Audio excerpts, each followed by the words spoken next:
Hello and welcome to That Nerd Thing, where we uncover the magical impact that fandoms have on our lives. I'm Morgan, and today's guest is an author, editor, and writer, and she is known for so much cool stuff. I was looking at her website earlier today, and I couldn't believe that she actually said yes to be on the podcast. She has been involved in places like TV Guide Magazine, Entertainment Weekly, Nerdist, and Marvel Entertainment.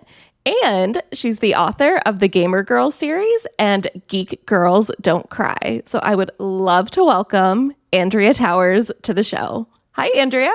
Hi, thank you. That makes me feel very important and fun, and I want those intros all the time. Oh, I love that. I feel like, I was listening and I'm like, oh gosh, I feel like there's so much more she's done that I'm missing. Yes and no. I mean, I've done a lot of work in the entertainment world. My biggest stuff is like EW and Nerdist and Marvel, but I've done a lot of like little cool fan things that we can kind of get into. About like one of the things, just to jump in because clearly I'm going off on a tangent already. I love it. One of the things like I've totally done as an aside in my career with kind of being passionate about fandom stuff is I organized a meet a fan club for the comic Sex Criminals by Matt Fraction and Chip Zdarsky. This was like before I was working at Marvel because I was such a fan of comics and stuff. And I used my work to leverage this whole fan base because the comic had just come out and I planned meetups and it turned into and raised money for charity and this whole thing. Wow. So I've done a lot of stuff in parallel to my professional work, but it's all kind of intersected in a really cool way. Yeah, that's awesome. What are you doing right now? Right now, I am writing and editing for TV Guide Magazine and our sister website, TVinsider.com. So I am an associate editor. Primarily, that means I put a lot of stuff together for the print magazine. So I conceptualize stories, work on kind of all the behind the scenes stuff that makes a magazine fun, the photo requests, the interview setups, the actual editing of the story, the layout of the story, all that stuff. So I do a lot of behind the scenes work, but also I do a fair amount of writing myself, interviewing people, being on the other side, just like you are, of actors and writers in the industry. So it's nice because my job isn't primarily just one thing or the other thing. It's a combination of things that keeps it exciting and interesting, and it's what I love about working in this industry. Amazing. That's so cool. Are you ready to jump into your nerdy identity? I am. Awesome. What is the first thing that you were nerdy about? So I feel like for me, this is a complex question because I was thinking about this and I could tell you the first thing that I was actually nerdy about in the sense that like an obsession, like the first thing I was like, this is my thing. I love this. I am such a fan of this, which was Phantom of the Opera. Ooh. Phantom of the Opera and also Broadway, like to a degree. Like I love when I was in middle school, I started getting into like, I always loved like Disney movies and singing and all of that and acting and like improv and all that. So when I got into middle school, I got into like school plays and I don't even know, probably because I can't even remember. Probably thinking back, everyone knows Phantom and sings stuff in chorus all the time. Somehow I picked up just Phantom in general and became uber obsessed. And I had my parents buy the 2 CD set, like for Hanukkah one year. That was like the biggest moment of my life that I finally had the double disc set, like extended version of Lord of the Rings type thing, as opposed to like just the highlights version of the CD. was very excited about that. And like I got into Broadway because of that. So I remember being like very excited about that. That's like my first core memory, being young and excited about something. But if I have to talk about like the first real thing I was like obsessively nerdy about that really shaped my identity, it would be X-Files. So that was like middle school, high school. I had a friend that I had met who had been watching the series since it started. I started watching around like the 4th or 5th season. And I remember her telling me, you should watch this. It's my favorite show. I don't even remember how she sold it to me, but I didn't, which is weird considering my trajectory in life. I didn't watch like a huge amount of like TV outside of like the sitcoms and stuff. Like, and I mean, the TV landscape was a lot different back then, but it wasn't like I was watching like 16 different shows at the time. I watched like 2 things on NBC and, like that kind of thing. So I guess I was like, yeah, I'll try it. I don't know. I got completely, absolutely obsessed. I think it took 1 or 2 episodes before I was just like totally all in. And then because I like to make things my entire personality, my entire bedroom became wallpapered with printed out, like, this is when you had to print out all the pictures from your parents' computer. I'm going to age myself so much here in talking about all this stuff, but like binders of fan fiction that you had to print out and staple together. And because you didn't have any kind of e-readers, you didn't have any kind of way to read it if it wasn't on a big clunky computer. Yeah, that's how I read fan fiction, a big clunky computer. Yep. And then if you didn't have it in front of you, you just had a huge 3-ring binder of an entire, probably had to be like 80,000 word fic that would be on AO3 right now.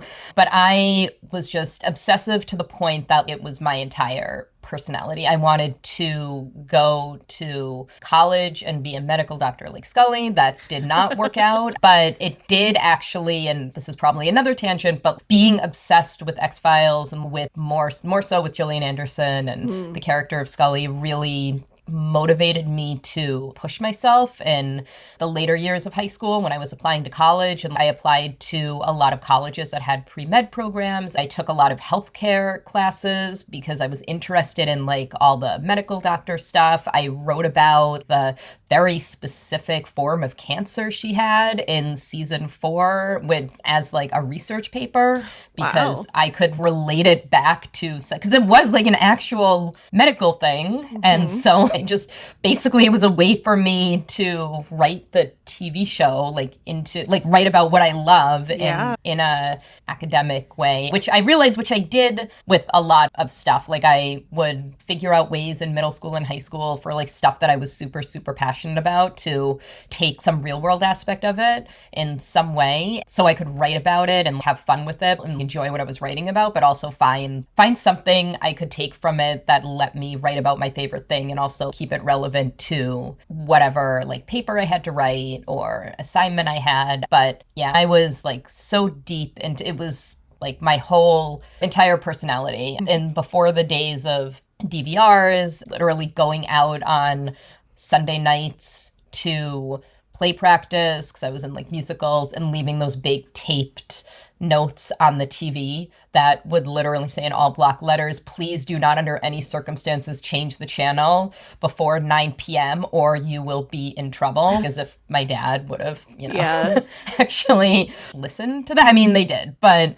the friend that I had we would write each other emails and sign them with code names. And she would give me assignments as a special agent in charge. We would have these little back and forth. Just there's so much stuff that was just so obsessively nerdy ingrained in me. And like that is by far, I think, the thing that I was absolutely the nerdiest about. And I'm still, to an extent, very nerdy about X-Files, but my room is no longer papered in magazine cutouts and pictures anymore. That's amazing. So really throughout, like when you went to college, maybe you didn't realize it, but what you were kind of going to do afterwards was like coming up for you already. Yeah. And I mean, if I think back about like what I wanted to do for a living, I mean, I feel like I always had a clear picture of kind of what I wanted to do, but I never said I want to be a writer, I want to be a doctor. I mean, I said I wanted to be things, but it wasn't like some people are like, I am going to do this at age 5 and then they do it. But I mean, I knew that if I look back at my life, everything led me to be like, I want to be involved in the creative industry in some way. I thought I initially wanted to be involved in like theater, Broadway stuff. I looked at PR jobs and marketing jobs and publishing jobs. It was always in that vein. But the fact that TV and movies and the people in them have shaped so much of my life, it was just a no-brainer. Like I got to a point where I realized I was reading these magazines, I was reading these stories that people wrote, the people who I've been lucky enough to say I've worked with, or I was like have gone to drinks with now, which is wild because 13-year-old me reading from these people who have been around for years working in the industries, I never thought I would actually work alongside them one day. What are some of your favorite Broadway musicals? Oh, you're going to open up a huge tangent here because this is going to lead into something I'm very nerdy about. So I will give you like a top, like, here are some of my musicals, then I will go into like Rent is my like end all be all of nerdiness. But I love Phantom, I love Rent, I love a lot of musicals that were smaller that obviously don't exist anymore. A lot of them were like years ago, but Aida was one of my favorite musicals. That's a good There's one. a short-lived show called The Pirate Queen, which ran for literally under a year in 2007, and it's actually how I met pretty much all of my best friends. We bonded through this Broadway show that was like so short-lived, and the people that were real fans of it were like really intense fans. I love that. Yeah, it's that kind of thing is really insane to me to think about. But yeah, Rent is probably my biggest, most favorite, most probably significant thing that I love. And So is that your favorite nerdy thing?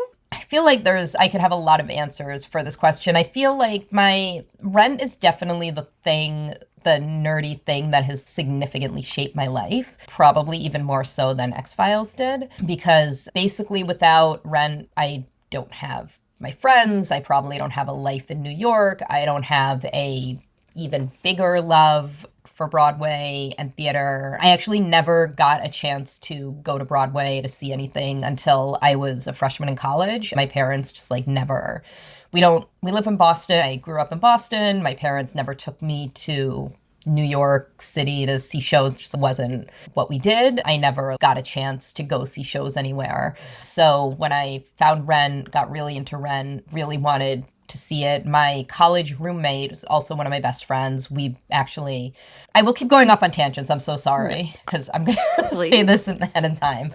My college roommate, who I met because we were living in a suite, and I had one room with another roommate, and across the hall in this little mini personal hallway was her room, and her roommate was all over the place. My roommate got there before me on moving day, first day of freshman year, wandered into my room because she was bored, saw my X-Files calendar sticking out of my little bag, and was like, "Oh, you like X-Files? Me too." And that's we became best friends.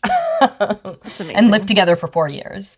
And she was in my wedding and this whole thing. But she was from New Jersey. And when we both got obsessed with Rent together, she ended up inviting me to see the show with her over winter break. So I went to visit her. We saw the show together, and it was something that was just unlocked. I mean, you know what I mean? When you find something, that thing that you love, it just unlocks something in you that's this is the best. I need to just be obsessive about this. I love this so much. That was the feeling I had. And I walked out and immediately tried to figure out when I could go back. And I was at school in Washington, D.C., so I wasn't local, but I started researching and realized that I could take a Greyhound bus at the time, I could get student tickets on Greyhound for $25 or something one way, really cheap. So I was someone who not that I was a good girl, but I didn't have any I didn't do anything rebellious. I didn't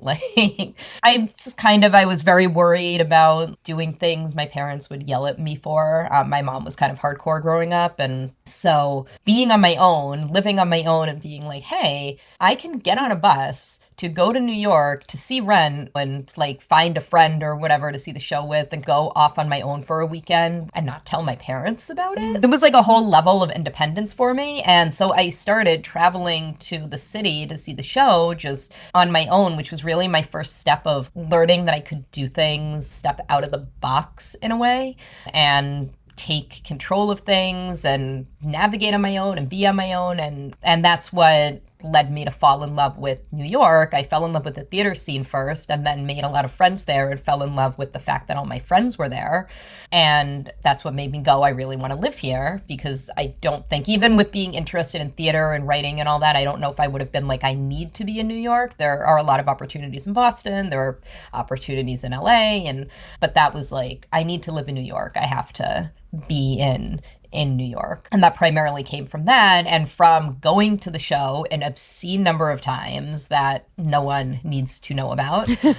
I met friends on the message boards. I met friends of friends who I became close with. I would go up to the city and we would do lotto. We would talk with cast members. It was the days before cell phones, really. I mean, cell phones, but not like the cell phones with the iPhones and the internet and we used disposable cameras. And if you wanted to see a cast list, you had to wait around and text someone and be like, so-and-so is going on tonight, or post on a message board. It was just an entirely different way of connecting with people. Whereas now, if you wanted to talk to someone at stage door, you couldn't tweet them and you couldn't send them an Instagram message. You had to stand around and talk to them. Otherwise, you wouldn't see them. And so through all that, just through like being so like super obsessive and going to see the show all the time and making it such a intense part of my life, I met all my best friends, people who were in my bridal party, people who were at my wedding, people who I've now been friends with for close to like 20, 25 years. Like my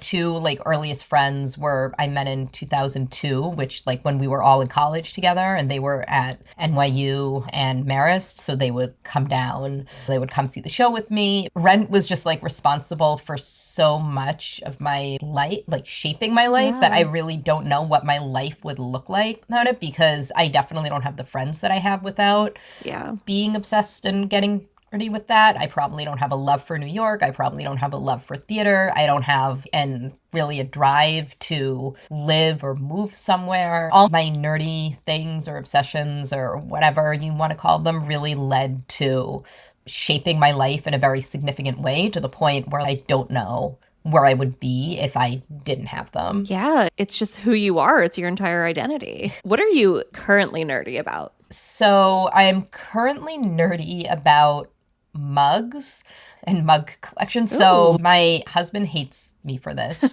Not really, but I'm not sure he's that happy about it. But I don't know why. I'm really trying to be better about it, because our kitchen is like overflowing. I love mugs too. I just really love collecting, and I don't know if it's funny because it's not even like I use like the same mugs every time. It's just like I like having the different options. I don't know. I have a lot of Fandom mugs, things that like you buy on like Society 6 or Etsy, because that's another thing. I think I love being able to like show my love for something in a little nerdy, subtle way. And that's a big way for me. Mm-hmm. I have a lot of Disney mugs. Sometimes like if there's like a weird saying on it, it's something that I just love like collecting, and I'm really trying to be better about it. You could do like a little display cabinet of all your Fandom mugs. So what I had been doing for a while, until it actually bit the dust for real, was I had a Hawkeye mug that I'd gotten from Society 6. It was like years ago. And at some point the handle broke. I don't know if it was moving or if it was like I dropped it or whatever. So like the mug was fine, but the handle broke and I couldn't figure out how to glue the handle back on in a way that you could actually use it. So it basically sat on my desk for 5 to 6 years as a pencil holder. Yep. And I still got to use it. And because I didn't want to throw it away. And it was still like a little cute nerdy thing on my desk. I love that. I do the same thing with all of my broken mugs that I'm attached to. Yep. I'm like, it'll be a pencil holder now, a desk ornament. Yep. What is the most underrated nerdy thing about you? So when I get like really into something or really obsessive with something, I can memorize a lot of stuff. I could quote front to back, full on, as if you're watching an actual film, all 3 Lord of the Rings extended editions, because I have seen that movie so many times. I know every single inflection. I could do it with Titanic, which was like also my really huge, big obsession. Oh, I love Titanic. Probably right after X-Files. That was like my Leonardo DiCaprio was probably my first actual actor obsession. Yeah. Everyone has their people. But yeah, the things that I am super intense about, I used to be able to do it with X-Files episodes, Lost episodes. Not everyone, but the ones that I loved and could listen to 10 million times. When I was younger and I had to go places or sit in service as a temple, or I don't know, probably bad to admit this, but like all I would do if I got bored and needed to zone out when I was younger is I would sit there and just replay the movies or whatever episodes in my head, like go through all the dialogue. That's amazing. Because that's how I would keep myself busy. But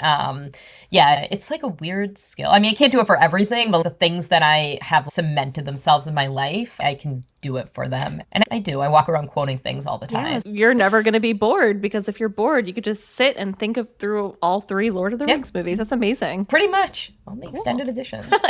Yeah.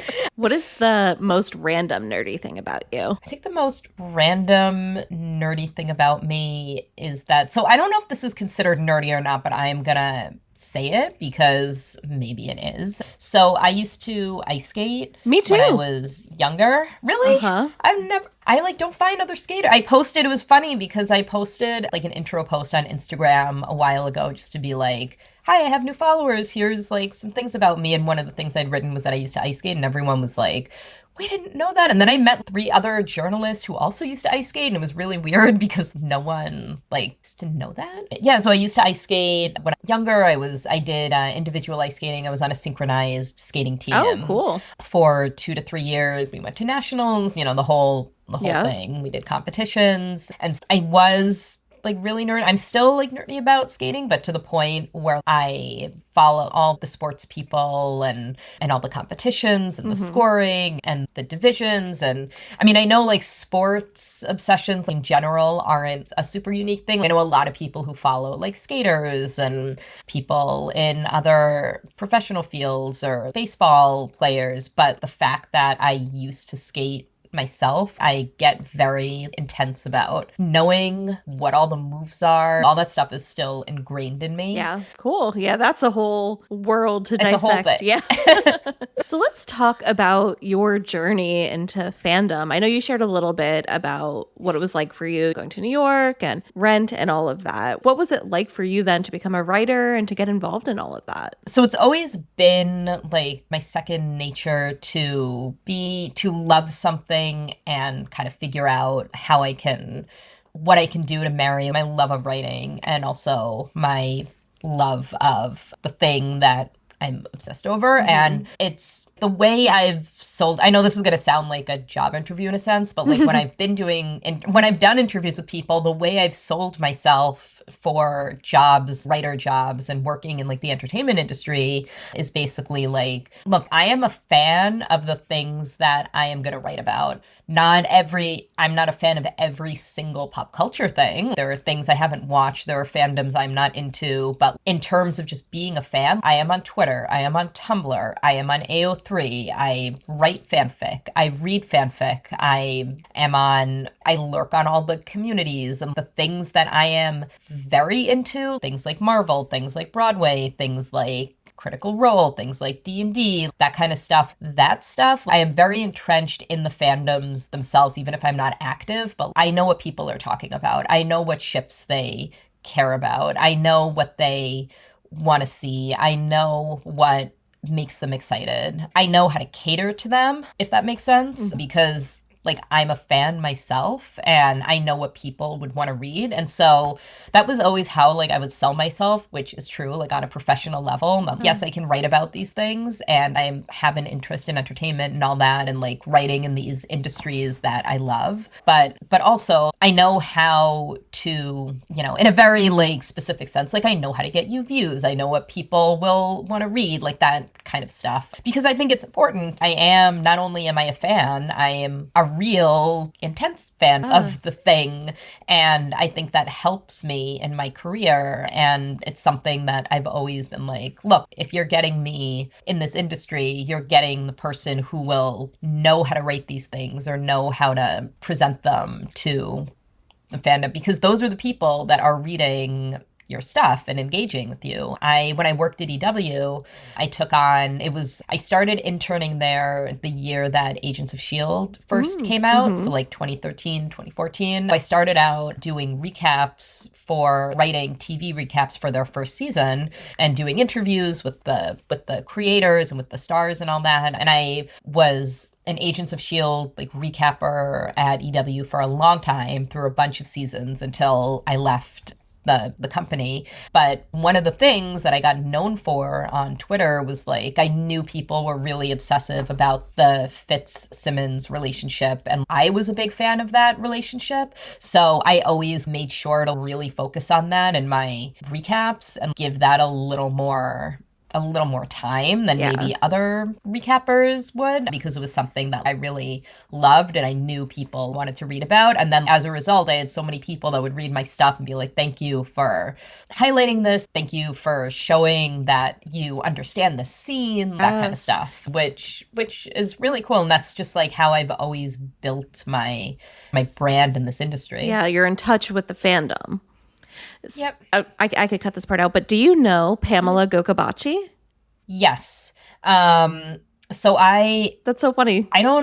We never met because she was in the West Coast, right? I believe she was. Yeah. But yeah, I think we either interned at the same time or we were there at the same time. I don't remember. But yeah, I do know her. That's so funny. So she's the host of one of the podcasts I listen to, and I actually had her on the show. Yeah. Small world. It is a small world. It's the entertainment world is like very small, and not just like the entertainment world, like the nerd world. There are people I know who like I'm not super close with, but like I know who they are and they are in the industry, and I know like they write fic or that kind of stuff, or like they cosplay. Like I'm also a big cosplayer, and that's like another kind of nerdy way I show my love for things. Yeah. Tell me about cosplay for you and what that's like. I always say that cosplay is just like another form for me to show how much I love a character or a piece of media. I had wanted to cosplay for a really long time, never really got into it because I didn't really know anyone that was into it. I cosplayed in 2014 for San Diego Comic-Con and New York Comic-Con. I did a Kate Bishop cosplay because I really was into the Hawkeye comic at the time and still am. Hawkeye is one of like my top characters. And then didn't cosplay again until 2019 because Avengers Endgame was coming out, and I had been saying for years that I wanted to cosplay Black Widow. It's like my ultimate favorite female character of all time. And I think ever since I walked out of the Avengers in 2012, I had been saying like, I want to cosplay her. I had a suit for like years that one of my friends bought me, like a stealth suit that I never wore for 4 years because I just felt like I couldn't get myself into it. So I knew the whole saga was ending. I said, I'm going to do it this year. And that was the year I really got into doing cosplay. I do a lot of Marvel cosplay. I do some Critical Role cosplay. It's a little bit of a balance because I'm a professional in this industry, and kind of by default, I'm also like personally close with some of the people who make the media that I dress up as. And sometimes I'm like, is this kind of weird? Do you fangirl? Yeah, I'm allowed to be a fangirl. And I love doing it because it's a way for me to feel good as my favorite character and also to like show the world how much I love something. And like I always say, it's just another extension of like, I can write about things and that's how I show my love for things. But being able to dress up as them is also another way to show how much I love them. Yeah, I love that. That's such a great way to put it. So what is it like for you, and what was your journey into writing books and getting published? So I know I said before that I wasn't one of those people that knew like from age 5, I want to be a doctor, I want to be a lawyer, I want to do this. But I did know I always wanted to write books. I think just part of my natural progression to anything is that I knew what I liked in my life. I liked writing, I liked telling stories, I liked entertainment, I liked movies, TV, which kind of by extension is like people who tell stories or storytellers who are on your TV, bringing you into different worlds. Writing a book was something that I always wanted to do. I did a lot of NaNoWriMos. I have on my old computer, like at my parents' house, there are just dozens of files that's like novel 1, novel 2, novel 3. They're not actually finished. A lot of them just tap out at 1,200 words or something. But there was a lot of stuff started that I was always like, I'm going to write this. I have this new idea. And really the inspiration for Geek Girls Don't Cry came out of, it was around like 2015, 2016. I was going through just a lot of stuff in my personal life. So I had just lost my job due to restructuring. And so I wasn't working. I was freelancing on and off, but like I couldn't find another staff job, and it was very depressing. I had just given up my solo little apartment in Hell's Kitchen and had moved in with my boyfriend at the time in Brooklyn, and which was great, but also it was just stressful. But I lost my job right before we moved, so then I was stressing about a lot of money stuff, and then not having a job or a way to like feeling like I couldn't get back into the industry, even though I had all these connections and experiences. There was just a lot like going on that kind of took a toll on my mental health. Yeah. And so the idea for Geek Girls Don't Cry came out of, I sat down and was like, you know what? Like what would help me right now? You know, what has helped me in the past is always finding fictional characters, like finding myself in fictional characters, relating to their journeys, escaping through them. And so I sat down and mapped out this book of characters that I thought they had journeys that were interesting beyond the page, that were a little more complex than just like this person is an outsider or this person lost a family member or stuff like that. And really just like putting together a little kind of manifesto about how we can find strength through other people's stories, particularly the stories of those people we watch on TV or read in a book or see on a stage and stuff like that. So that was like the first time I think I thought like, this is a book that I can actually publish. My journey into publication the first time around was just really, it was a very lucky situation. It was also just not normal in a sense. But like I knew an agent that had published some like geeky books like in the same vein as mine. It was because she had taken on a client who I was mutual friends of, who was at the time like a writer, host in the industry. And so I actually reached out to the publisher that I knew published these books before, like I kind of knew how anything worked, and was like, hey, are you interested? And like I wrote a whole email being like kind of cold pitching my book to this publisher, not thinking anything of it. And they wrote back that they were interested, and I kind of worked back and forth with them for a bit. Then I was like, I guess I should maybe get an agent because I really want to do this thing. So I reached out to the same agent, and I basically just queried her with my idea. And within 2 weeks, I had an agent, and we started. And the book did not sell to that particular publisher that I started with, but just the fact that it got interest and like that, it got kind of far. Just if I look back, I'm like, wow, like I had a lot of balls, just kind of cold emailing and that's amazing. Like, figuring this was going to happen. I think it's a lot different now, just in terms of querying, and like the fact that I got an agent in 2 weeks is almost like just unheard of at this point. So when I first got published, things fell into place like really easily. I recently ended up having to query agents like a second time around and switch things around, and it was a much more grueling process than it was like 7 years ago. But I'm very grateful that I had a very easy-ish path into one of my dreams, because it really gave me confidence to say, hey, like people do care about nerdy things, and people really do relate to fictional characters the same way you do. And as a bonus, I got to at least have my mom, who's never really understood anything about geeks and nerds and always thought I was a little like, why do you like all this stuff so much, at least understand a little bit of where I was coming from. So that felt like a little bit of a win. Yeah, that definitely is a win. So this is going to sound cheesy, but now what is it like to follow your dreams? I feel very, very grateful for it. I actually was recently writing a post for my newsletter that I attempt to keep up with every so often. But I was writing a post for my newsletter that basically was talking about how I don't sometimes feel like I'm enough, because there are things in my career I haven't done, just in terms of like, especially in publishing, I haven't hit a list, and I haven't been approached to do this IP project yet that I really want. And I don't have X number of followers, like that type of thing. But then like I kind of started, the more like I thought about what I didn't have, the more I realized, but wait, look at all the stuff you did do. You have published 4 books. You have more books that are being published. You have worked at some of the places that you used to only dream of working at, that you said you wanted to work at one day. You have an agent. You are traditionally published. So all these things, it really made me really grateful for what I have accomplished. And I think we all a little, I'm sure like all of us get to a point where we just get caught up in what we don't seem to have, especially, or how it looks to like other people in terms of, especially even like on social media where like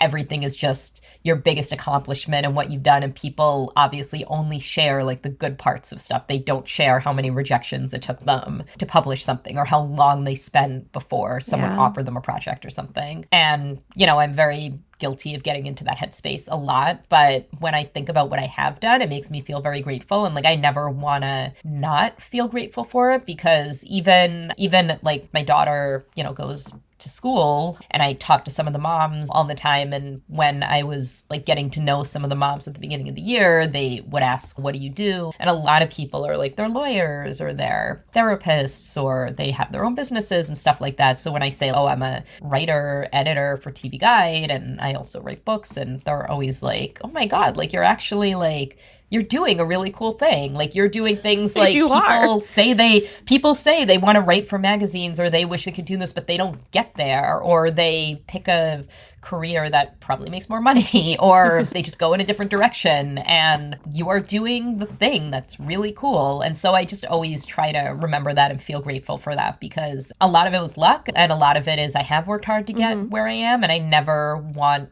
to feel like I'm not grateful for the fact that I get to follow so many of my dreams and live them out and just share them with others. Yeah. Stories are powerful. They really are. They really, really are. What would you say fandom is like? Exhausting? Yeah, you know, that's such a good answer. Oh my gosh. I love that. But also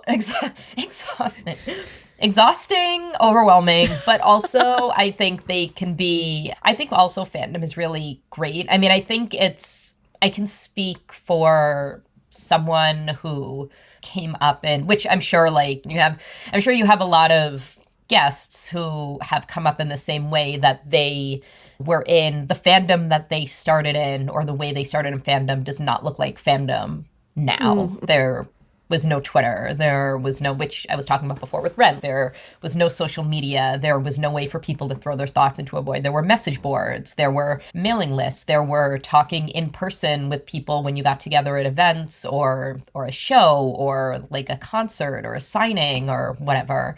And so, and even like with message boards, like I remember it being the same as the way it is on Twitter now. Like you'd have the people who just had the dumb takes, or, you know, like, or just Trolls. the trolls, or tried to like stir up drama, but also because it was a message board, it was a little more controlled in that sense, and like the free for all that Twitter is. And I think in a weird way, not having access to some of the people behind the art was a big thing. Good because point. I feel like now part of the reason fandom is the way it is now is because, especially with social media and whatever, and everyone is very active and promoting their things, but people feel like they have this weird parasocial relationship where if something doesn't vibe with them, or if they feel strongly about someone not saying something about a situation, it tends to kind of spiral in a way that it probably wouldn't have years ago, when you had that barrier between these are the people that created the thing that you were obsessing over, and you were just the people that liked it, and when you made friends because of that, and you bonded over the fact that you love this thing, but it wasn't like you had some platform. And so I kind of curate my fandom life today, just in terms of like, I mean, like I lurk a lot. I'm very aware of what's going on. I'm such a lurker. I tend not to, yeah. I don't engage as much anymore, or I engage, if I do engage, it's with very specifically people that I am close to, people, or like real life friends, or people that I've become close to online who I feel like I can be more open with, just because I feel like I said everything is so overwhelming now. But fandom is like the experience of fandom. I mean, it really is one of the greatest if you do it correctly, and if you're smart about it, and if keep those people that you connect with close, and find those people who love what you love, and really work on like creating those connections and bonding with them, and it can be a really, really fulfilling, amazing experience. I mean, I don't know. I keep saying I don't know where I would be without like nerdiness or fandom stuff, but like, how has fandom changed your life? It seems like your entire life is because of fandom. really is. Yeah. I mean, I've talked before about my wedding, like how I've had people in my wedding. I had one friend from grad school there who was like my closest grad school friend, who also we met and bonded that first week because she mentioned at some point we were out at a bar, oh, I have to sign up for Yuletide. And I turned my head around. I was like, Yuletide, like AO3? You write Yuletide? You write fic? And it turns out she is like a super huge big nerd, and we bonded over that, and we were writing fic with each other in grad school, and which was just like a really cool thing, because when you're like 30, you know, I'm like, oh, like professional people really are still this nerdy, especially because like for grad school, like I really left my comfort zone. I went to school in Chicago. I left New York, and I've been working here for 10 years, and I kind of packed up and left for a year and went to Chicago, where I knew no one, and it was everyone from all these different parts of life. So like I wasn't surrounding myself with the people who knew me or the people who I knew were into nerdy things, and like I was so afraid to be like, I am passionate and nerdy about these things because everyone was so different. And then, you know, turns out I found someone who liked the same things I did. But like she was at my wedding, and then I had my two best friends from high school were at my wedding. And every other person that was at my wedding, which was like 2 tables full of people, were all through Fandom. They were all through Rent, through LiveJournal, through X-Files, through... I remember that. Through Tumblr, through just mutual friends that we met. I had a friend that I went to Comic-Con with. She introduced me to her whole group of friends that she had met through Site, that kind of thing. And it got to the point where I distinctly remember one of my really close friends being like, everyone sat down at the table, everyone was going around, and it was like, so like, what fandom do you know Andrea from? And that was like what they were saying, like, how do you know her? Oh, I met her through Ren. Oh, I met her through Comic-Con. Or it was just like... That's amazing. It is wild to like think about, because I don't think about like, these are my friends from Fandom or that kind of stuff. I just think these are my friends that I've had for years, and these are the people that I love hanging out with, and these are my best friends, whatever. And I never stopped to think these are only my friends because I got into Ren, or because I got into Pirate Queen, or because we bonded over Lost on Tumblr. I don't think like that. But then when I think back, it's, oh, crap, like every single friend I have, or everything in my life that's happened has just come back to Fandom, or been like Fandom leading me somewhere. Yeah. And it's really weird to think about, because I don't know what my life would look like. There's so many things probably would not exist. And I don't know, it's just like people say that you can't really plan out your life, but I feel like I was like unintentionally planning out my life for a really long time. But it just all came together. I don't know. And it's been a really weird, wild ride, but like, I love it. That's beautiful. What does being a nerd mean to you? So, you know, over the years, I know, you know, saying that you're a nerd or saying that you're a geek has had negative connotations. To me, the thing that I am very happy to go around saying I'm a nerd or something, it means that I'm really passionate about something. It means I love something unconditionally. I'm so devoted to something that it makes me happy. And I think as I've gotten older, I've realized that's not a given. Like, it's not a given that you are the type of person that has a personality that will allow you to attach yourself to things. My sister and I are 2 very different people. I was always someone who had my sister's 5.5 years younger than me. I had very defined likes, and I knew what I liked, or I was always into something. If it wasn't Phantom, it was Titanic. If it wasn't Titanic, it was X-Files. If it wasn't X-Files, it was Lost. I always had something that was a passion. My parents always knew there was one thing I was into. Yeah. My sister was kind of the opposite. She was never really, you know, into anything in that same obsessive way. And there were things she liked, but like on a normal level, I guess. So, I mean, not everyone has that passion to make something their entire being in a responsible, good way.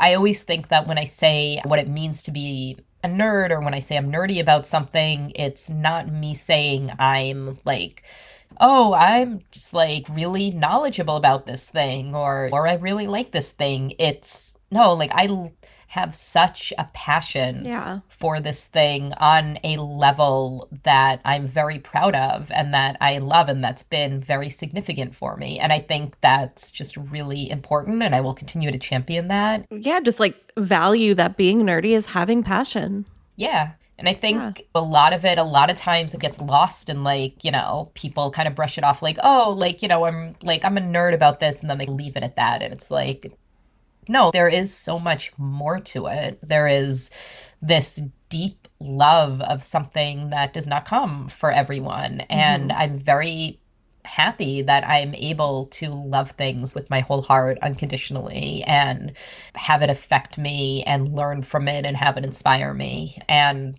I love being a nerd for that reason. So now we're going to jump into our geeky recommendations to help us embrace our nerdiness.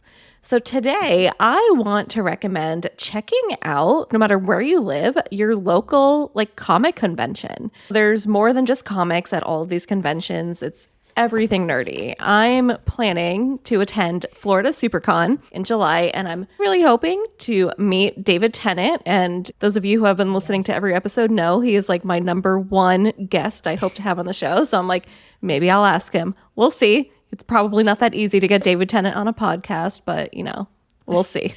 Andrea, do you have a geeky recommendation to help people embrace their nerdiness? I know this might seem like there's a lot of steps to this, but to go on Instagram or go on Twitter or X or whatever you're calling it and find some fan artists that have drawn some things that you love, or just even blindly by searching like hashtags like Doctor Who fan art or whatever you're into. One of the things that is really cool, like fan art, like cosplay, is just a lot of it is interpretation. And sometimes seeing how other people interpret the things you love can make you either understand it better, or it can give you inspirations for, like as a cosplayer, sometimes I get inspirations for costumes from looking at fan art. It could also just like lead you to meet people that are passionate about the same things you are by commenting. Yeah, I mean, my kind of geeky recommendation would be to go on social media and see if you can find some fan artists of your things that you are geeky about or interested in, and just go down the rabbit hole of who's creating. And if you are at a con, like you are suggesting, see if they are attending a con. Yeah, and buy some merch. And support them and buy some merch. And a lot of them have online stores too. And yeah, maybe you'll find a new